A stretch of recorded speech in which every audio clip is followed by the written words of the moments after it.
2022 general election is going to be one of the most expensive general elections in the history of this country called Kenya. It's going to be one of the most expensive. Raila Odinga is purchasing four choppers for the purposes of 2022 general election. William Ruto has already purchased 6 choppers and are currently parked at Wilson Airport. Raila Odinga has purchased sound equipments, mobile sound equipments, zile za kuweka kwa gari, worth 5 million Kenyan shillings, imported from the United States of America. Which means anytime Raila Odinga will be moving with his convoy, that convoy will be fully equipped with a sound system.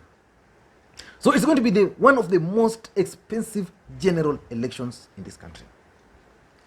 We know for sure that Raila Odinga has contested, in a serious, 3 general elections. The 2002 general election, the 2007 general election, the 2013 general election, and 2017 general election. He has contested those 3 elections. And I can assure you, elections are very expensive.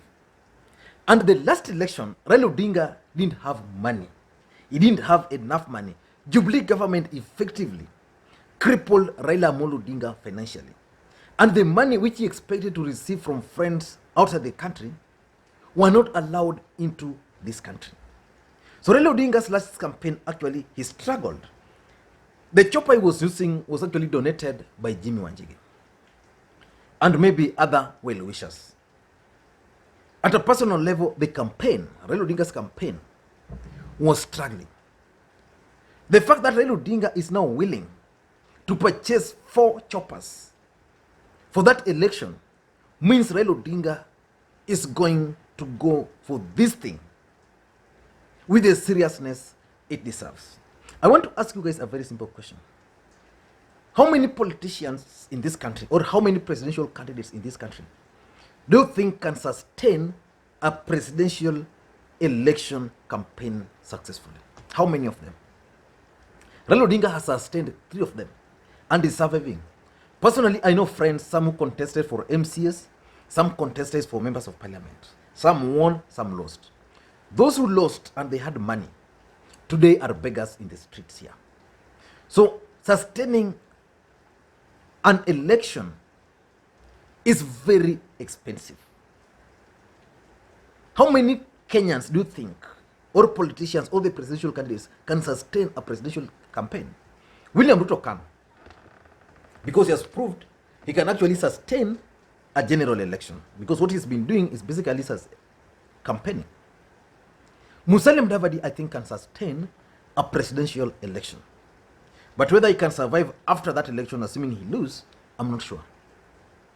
What about Moses Wetangula? I'm not sure. But what about Kalonzo Musyoka? Maybe Kalonzo Musyoka can.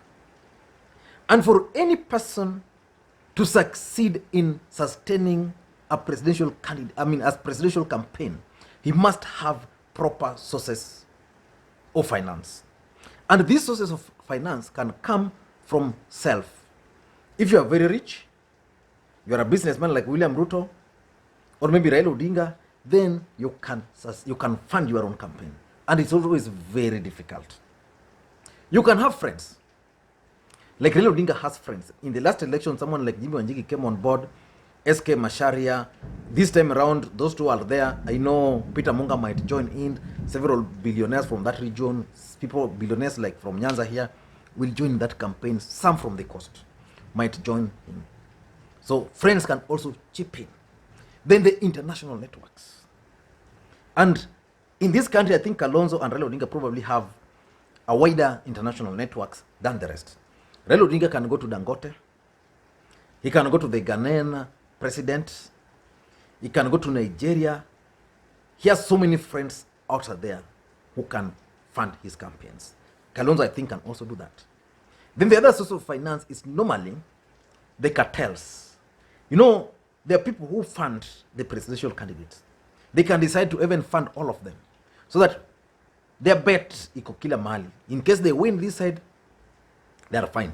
In case they win this other side, in case their candidate win, I mean any of the candidates win, they are fine. So these cartels actually control tenders during budgeting. So they always want to be on the safe side, especially on with the side which is going to win. So these guys will definitely support all candidates, whether Ruto, whether Raila, whether Kalonzo, whether Musyoka. And then there is the system. The system can also fund campaigns. During the last election, Jubilee campaigns were actually funded by the state. You remember the day they flagged off those vehicles in the streets of Nairobi. Those were government vehicles, given civilian number plates. I was reading in the papers today that the government is planning to increase allocation for Raila Odinga and Kalonzo Musyoka's pension. While they're doing that, they're reducing that one for William Samoei Ruto, his benefits. I was looking at those figures and I was really surprised. Basically, what these guys are doing, they're making money available to Raila Amolo Odinga and Kalonzo Musyoka for their campaigns. That's another way the system can campaign for you, can fund your campaigns. If, for example, they are allocating 20 million to Raila Odinga for local travels. So basically, they are giving Raila Odinga 20 million to move around the country. In the last term, these guys refused to allocate this money, which Raila Odinga and Kalonzo Musyoka were entitled to. They refused to release them. So basically, the state can also help you fund the campaigns. So Raila Odinga is going outside there in France and coming back with 4 choppers. Already he has sound system. So in this video today, I want us to go through the preparation which Raila Odinga has been making of late. But before we go into all those details, if you're watching this video for the first time, please take a second or two and click subscribe button so that next time we produce a video like this, YouTube will automatically notify you. And to the subscribers, please, I want you guys to help me again. Just click thumbs up. Give this video thumbs up. Just click the like button now. It costs nothing to do that. But by doing that, you're actually supporting this channel. Now, let me take you through the preparation Raila Odinga is making towards this general election. Because this election is going to be his last bullet. The first thing which I've observed is that Raila Odinga is reactivating the ODM party structures. In the newspapers yesterday, there was this advert. In that advert, ODM was announcing to everybody who cares that they are recruiting members to the party and the registration is only 100 bob. And again, in another advert, they asked any other person who is interested in contesting on ODM ticket to become a life member. To become a life member of the ODM party, I think the payment is normally 10,000 or is it 20,000. So basically what ODM is saying, if you have 100 bob and you want to become a member, then you register. So that money is going to go to the party. So the party is actually fundraising. Beyond that, they are going to keep track of these members, so that when the campaigns come, then they can actually customize their campaigns and messaging through the database which they are going to collect. So Raila Odinga and his party has been trying to revamp the ODM network. The only missing link which has been there between Raila Odinga and the party is the grassroots network. In fact, in the last election, something very interesting happened.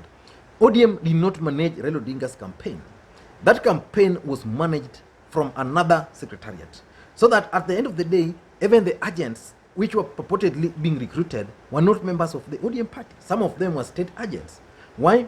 Because they disregarded the ODM structure. And I think that's what Raila Odinga is trying to fix. The second thing I'm observing Raila is doing is actually to try and craft the 2022 general elections, the formation. Why would Raila Odinga meet Professor Kivuta Kibwana? Why would he meet Dr. Muhisa Kitui? It's all about 2022 general election formation. And the third thing he's doing now, which is actually the core of this video, is the machinery. Do you think Raila Odinga is ready for this election?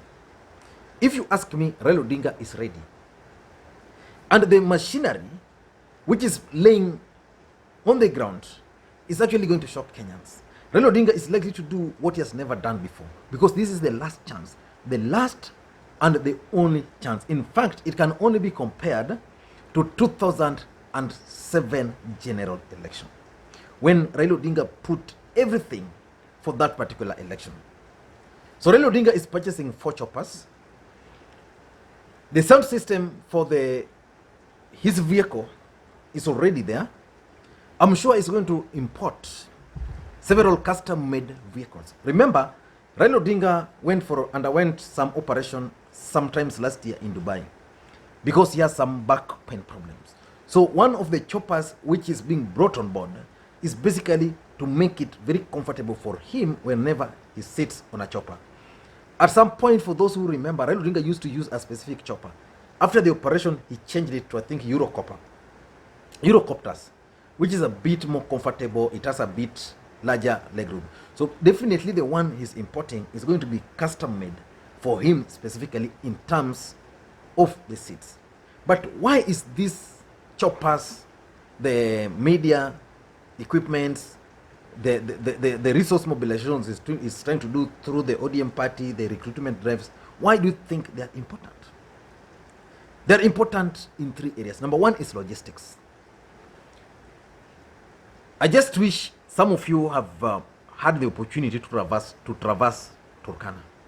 Turkana is just a single county. It's too huge.